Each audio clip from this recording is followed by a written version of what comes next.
Hello, this is Frank Mealy from HeartlandDiaryUSA.com, bringing you news every conservative can use. Subscribe to my YouTube channel to stay up to date. I've written before about liberal activist Leland Vittert masquerading as a news host on Fox, and today he was joined by his co-anchor, Ellison Barber, in an embarrassing escapade as they questioned member of the House Intelligence Committee, Representative Brad Wenstrup of Ohio. Wenstrup occasionally looks shocked that he is being questioned in this manner by Fox hosts. First of all, Ellison Barber talks about how she didn't like the way that Trump fired Ambassador Yovanovitch, and that's followed by Vittert making an ass of himself by suggesting a parallel between Trump exercising executive privilege and withholding certain witnesses from that impeachment hearing, and Chairman Schiff actually refusing to call relevant fact witnesses such as Hunter Biden and the whistleblower. You're just going to have to watch this for yourself. It's quite remarkable. Yesterday, we heard an open hearing from former ambassador to Ukraine, Marie Yovanovitch.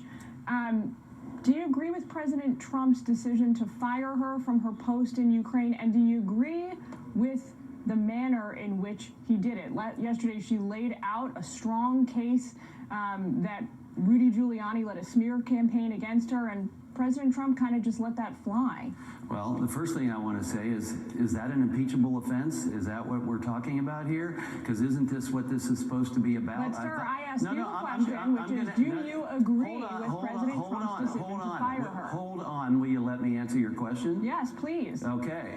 But first of all, this is an impeachment inquiry, and as Chris Stewart asked yesterday, is there a crime here? No. So the president has that authority. You're asking me if I agree with how he did it or the fact that he did it? That's up to the president of the United States, and as she said, that is his prerogative.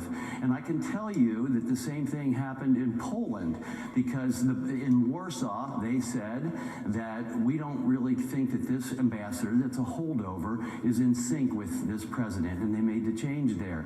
Now, whether she's a victim or not, what the situation seemed to be is a lot of that smearing started from Ukrainians. And you know, sometimes, like with the baseball team, if the chemistry just isn't right, they make the change with the manager, whether it's the manager's fault or not. Sir, everybody is in agreement on the fact that it is the president's prerogative to appoint and dismiss ambassadors as he chooses. Nobody disagrees with that. What folks on the left are critical of here is the manner in which President Trump had her fired. Do you think, regardless of his decision, do you agree? Do you think that the way he handled it was appropriate and was the right way to do it? To treat an ambassador who spent the last 3 decades serving the nation in various posts overseas?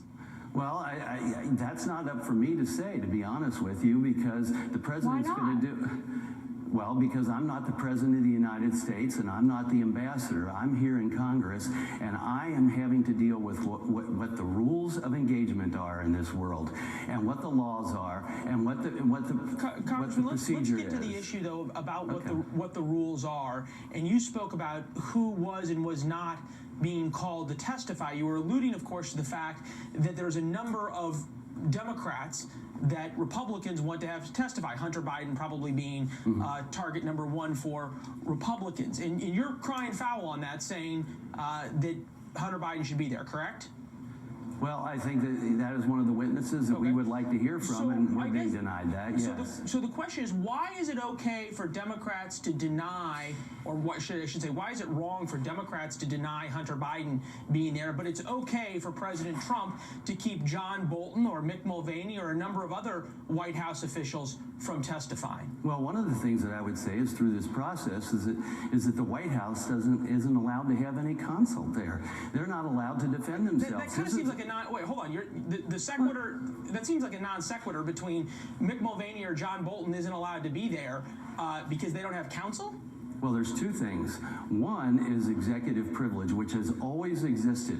This has always existed. And Which if the president can waive. yeah, he can waive it or he can keep it in place. And we start to damage that, I think that that's going to be a problem for future presidents. But is it, okay, the perfectly reasonable position, but how is it then that Republicans come out and say the transcript, which is something that is covered by executive privilege, the president was just fine to release that, so should the president be able to pick and choose what he has executive privilege over? Are you okay with that? Yes, because it's called privilege. It's an executive privilege. So I think you answered your own question there.